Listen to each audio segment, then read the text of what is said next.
मैले पहिलो भिडियोमा युक्लिडर विभाजन प्रमेयका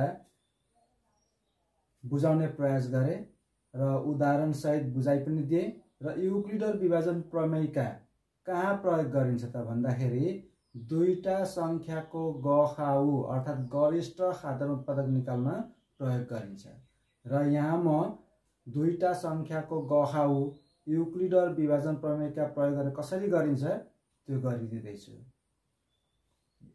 युक्लिडर विभाजन कलन विधि प्रयोग गरी गखाउ उलिवा हो के को भन्दा 306 र 657 को। यसमा अब के गर्नु पर्यो भने पहिले हामीले जान्नु पर्यो कुन ठुलो संख्या र कुन सानो संख्या। अहिले यहाँ 306 657 भन्दा सानो हो, त्यही कारण 306 ले 657 लाई हरण गर्ने डिभाइड गर्ने।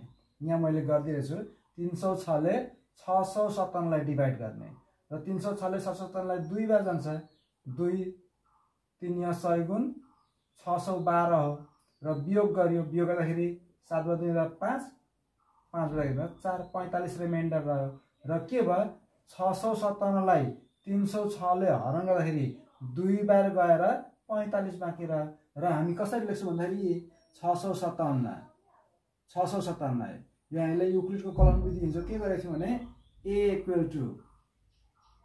bq + r लेखेको थियो र यहाँ a भनेको 657 ठुलो चाहिँ अनि b भनेको 306 सानो चाहिँ। 306 ले 657 लाई 2 बार गयो, 2 बार गएर 45 बाँकी रह्यो, रिमाइन्डर 45 हो। अब यो प्रोसेस चाहिँ हामी के गर्ने कन्टिन्यू गर्ने, यही कन्टिन्यू गर्ने स्टेपलाई नै एक्चुअली कलन विधि भनिन्छ, युक्लिडर कलन विधि।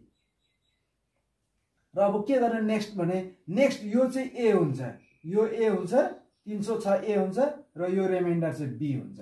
अर्थात यो 45 ले 306 लाई फेरि हरण गर्ने, 306 लाई 45 ले कति जान्छ, 45 ले मैले 306 यहाँ लेखिदिए, 45 ले 306 लाई 6 बार जान्छ, 6 बार जाँदाखेरि 6 र 45 पूर्ण गर्दा 270 रिमाइन्डर बाँकी रह्यो कति 36 हो। त्यसैले हामीले लेख्यौं 306 समान 45 पूर्ण 6 जोग 36 फेरि यो कन्टिन्यू रहन्छ जबसम्म यो 0 रिमाइन्डर 0 हुँदैन तबसम्म यो प्रोसेस रहिरहन्छ। र अब नेक्स्ट के गर्ने भन्दाखेरि फेरि 45 लाई 36 ले डिभाइड गर्ने, 45 लाई 36 ले डिभाइड गर्दा कति हो जान्छ, यहाँ ठाउँ नभएकोले मैले यहाँ गर्दै 36 ले 45 लाई 1 टाइम जान्छ, एक बार जान्छ, 37 × 37 बाँकी रहन्छ कति 9 हो। 45 36 × 36 + 9 रिमाइन्डर 9। अब फेरि कन्टिन्यू के गर्ने 36 लाई यो 36 लाई 9 ले गर्ने, 36 लाई 9 ले कति हो जान्छ, 9 ले कति हो जान्छ भन्दाखेरि 4 बार जान्छ, 9 × 37 यहाँ मैले लेखेको छु, 9 ले 36 लाई 9 × 37 रिमाइन्डर 0 भागे शून्य हुने बित्तिकै हामीको काम सक्यो, स्टेप सकिएको।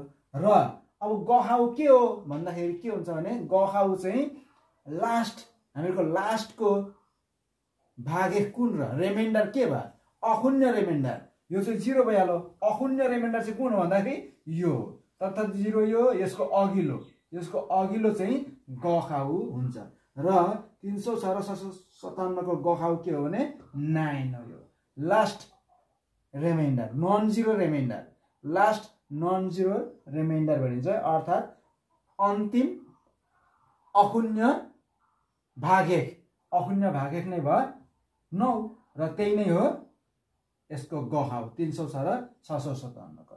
अरु बाँकी त हेर यहाँ 45 होइन 36 होइन 9 र 0 छ, यसमा अन्तिम 0 यो तर अन्तिम नन जिरो चाहिँ यो 9 हो र त्यही नै हो गखाउ। पक्कै बुझ्यौ हैन। अरु दुईटा संख्या लिएर वा अंकमा भएको एक्सरसाइजमा भएको दुईटा संख्या लिएर यो प्रोसेसले तिमीहरु पनि गरि हेर त र मलाई कमेन्ट्स गर्नु ल।